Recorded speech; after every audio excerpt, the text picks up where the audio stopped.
अस्सलाम वालेकुम दोस्तों, कैसे हो? मुझे उम्मीद है कि आप सब सही हो गए। न्यू अपडेट के साथ मैं आपके सामने फिर हाजिर हो चुके हैं। अगर आप कुवैत में रहते हैं, कुवैत की खबरों से हमेशा के लिए अपडेट रहना चाहते हैं तो ये वीडियो आप शुरू से लेकर आखिर तक देखते रहिए।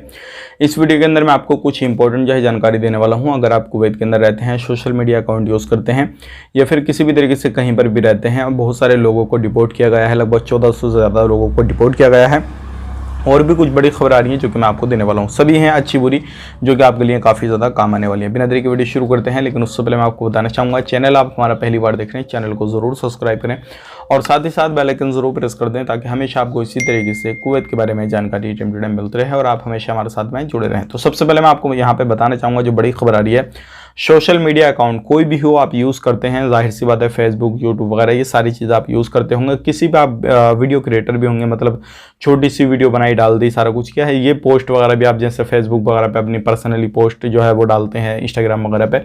तो अभी क्या है, हैकर की तरफ से, चाहे वो आप किसी भी कंट्री में रहते हैं, हैकर की तरफ से लोगों को टारगेट किए जा रहे हैं और उन्हें कॉन्टैक्ट करने के बाद में उनसे पर्सनली डिटेल मांगी जाती है। पर्सनली डिटेल्स आपको किसी भी तरीके से मांगी जा सकती है, चाहे वो आपको किसी बैंक का नाम लेकर मांगी जाए या फिर किसी भी आपकी आईडी प्रूफ का नाम लेकर मांगी जाए, ड्राइविंग लाइसेंस का नाम लेकर मांगी जाए, पासपोर्ट का नाम लेकर मांगी जाए, या फिर आप कुवैत के अंदर रहते हैं तो आपका सिविल आईडी का नाम लेकर मांगी जाए कि भाई आपका सिविल आईडी एक्सपायर होने वाला है या फिर आपको अपडेट करना है और आपको इस लिंक पे जाने के बाद में अपना सारा डिटेल जो है वो भरना है, या फिर आपसे भी पर्सनली वो मांग सकते हैं। तो ध्यान रखिएगा, एमआई की तरफ से ये अपडेट दिया गया है कि आपको इन चीज़ों पर खास करके ध्यान देना है और किसी भी ऐसी सोशल मीडिया अकाउंट पर कोई भी चीज़ आपसे मांगी जाती है तो आपको नहीं देनी है। और कोई लिंक आपके पास में आता है मिनिस्ट्री का नाम लेकर या फिर किसी भी बैंक का नाम लेकर, तो बैंक या फिर किसी भी तरीके से मिनिस्ट्री इस टाइम पे आपसे कोई भी सोशल मीडिया अकाउंट के थ्रू या फिर कोई भी लिंक के थ्रू आपसे आपकी डिटेल्स नहीं मांगेगा। तो ये काफ़ी ज़्यादा इंपॉर्टेंट है, आपको ध्यान रखना है।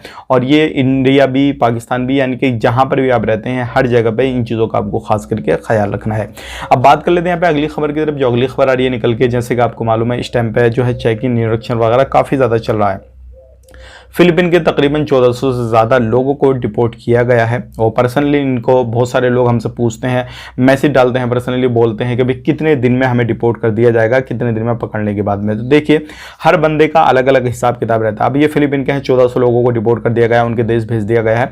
लेकिन अगर आप इंडिया, पाकिस्तान, नेपाल, बांग्लादेश से हैं, कहीं से भी हैं, जब तक आपका डॉक्यूमेंट्स का काम कंप्लीट नहीं होता है आपको जेल के अंदर रखा जाएगा। और कुवैत गवर्नमेंट भी यही चाहती है कि जल्द से जल्द जो है जो भी लोग पकड़े जाते हैं उनको उनके देश भेजा जाए, क्योंकि जेल के अंदर बहुत ज़्यादा परेशानी रहती है। लोग बंदे वहाँ पे रहते हैं तो उनका देखा वाली का खाना खर्चा भी वगैरह सारी चीज़ें होती हैं। तो जल्द से जल्द जो है कुवैत गवर्नमेंट भी उनका काम करा के उनको भेजने की कोशिश कर दिया। हालांकि अगर यहाँ पे बात करें मैक्सिमम तो 1 मंथ लग जाता है, मिनिमम आपको 10 से 15 दिन के अंदर भी निकाल दिया जाता है। अगर ज़्यादा ही आप किसी इशू में, कोई भी आप पर केस है, किसी भी तरीके का कुछ भी है, तो आपका ज़्यादा मैक्सिमम टाइम लग सकता है। बात कर लेते हैं यहाँ पे अगली खबर की तरफ। जो अगली खबर आ रही है इस टाइम पे आपको ध्यान देने की ज़रूरत है।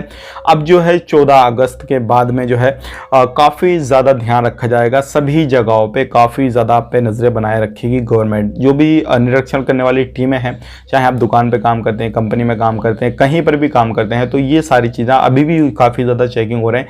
लेकिन 14 अगस्त से और भी ज़्यादा सिक्योरिटी टाइट हो जाएगी और जितने भी इलीगल लोग हैं, जो भी एक्टिविटी इलीगल करते हैं, चाहे वो नशे का काम करते हैं, कोई भी कारोबार ऐसे करते हैं जो कि गवर्नमेंट की तरफ से अलाउ नहीं है या फिर उनके पास में लाइसेंस नहीं है, काम ठीक करते हैं लेकिन लाइसेंस परमिशन वगैरह उन्होंने नहीं ले रखी है, तो ऐसे लोगों को भी पकड़ा जाएगा। अगर आपके पास में सिविल आईडी वगैरह कार्ड नहीं है या फिर है, आप दूसरी जगह काम करते हैं, तो ऐसे लोगों के लिए अब काफ़ी ज़्यादा परेशानी आने वाली है।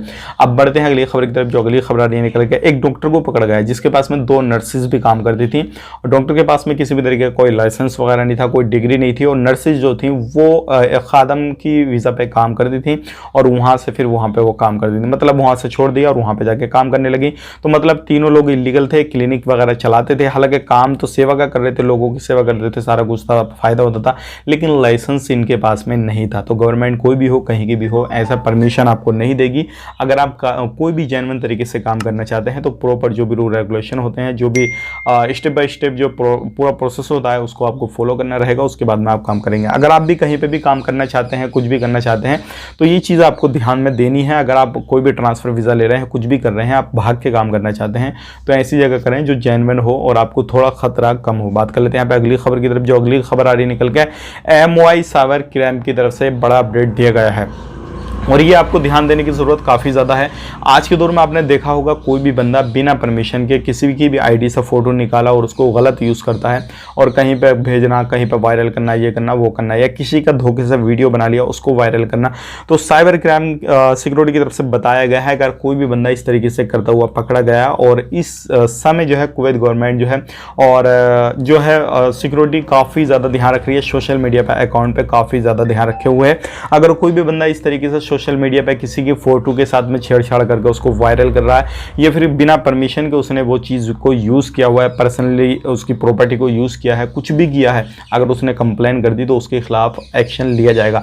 तो ध्यान रखना है आपको किसी का भी वीडियो बनाते समय, अगर आपको फाइनली जो भी आप वीडियो क्रिएटर हैं या फिर किसी भी तरीके से आप चाहते हैं कि भाई वीडियो डाल दें तो उससे परमिशन आपको लेना होगा और वो वीडियो में कैप्चर भी करना रहेगा। ध्यान रखिएगा प्रूफ के तौर पर।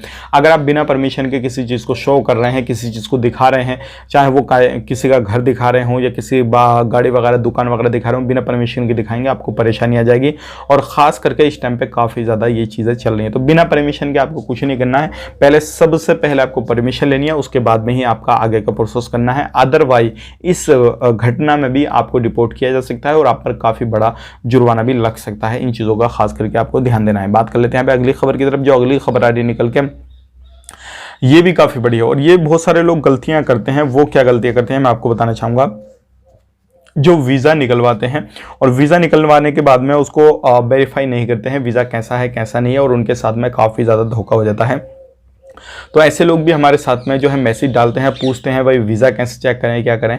तो इस टाइम पे कुवैत गवर्नमेंट की तरफ से अब जो है ऑनलाइन वीज़ा इशू हो रहा है। तो आप वेबसाइट पे जाकर ऑनलाइन वीज़ा चेक कर सकते हैं वेरीफाई है या नहीं है, क्योंकि अब जो है पहले कोरियर के थ्रू वीज़ा आते थे, सारा कुछ था। आप अगर कुवैत के अंदर रहते हैं या फिर इंडिया से वीडियो या फिर अदर कंट्री से वीडियो देख रहे हैं तो आपने देखा होगा पहले कोरियर के थ्रू ऑफिस में आता था, फिर आपको ऑफिस जाना पड़ता था, मेडिकल वगैरह कराते थे, तो उसमें लंबे प्रोसेस समय लगता था और उसके समय जो है आपके साथ फ्रॉड होने के भी चांसेस ज़्यादा थे, क्योंकि हार्ड कॉपी आता था उसमें आपको मालूम ही नहीं करना था। मालूम करना था तो फिर एम्बेसी वगैरह जाना होता था। जिस देश में आप रहते हैं उस देश में आपको मालूम करना होता था कि भाई कुवैत की एम्बेसी कहाँ है। लेकिन गवर्नमेंट ने इसको इशू कर दिया है, ऑनलाइन सारा कुछ हो गया है अल्हम्दुलिल्लाह। अब सारी चीज़ें आपके साथ में फ्रॉड वगैरह भी कम होगा। लेकिन अभी भी देखिए सारी चीज़ें होती हैं, अगर ऑनलाइन भी वीज़ा निकल रहा फिर भी लोग फ्रॉड कर देते हैं, सारी चीज़ें कर देते हैं, लेकिन फिर भी आपको सावधानी बरतनी होगी। लेकिन जो फिर भी परसेंटेज है फ्रॉड का अब इंशाल्लाह कम हो जाएगा।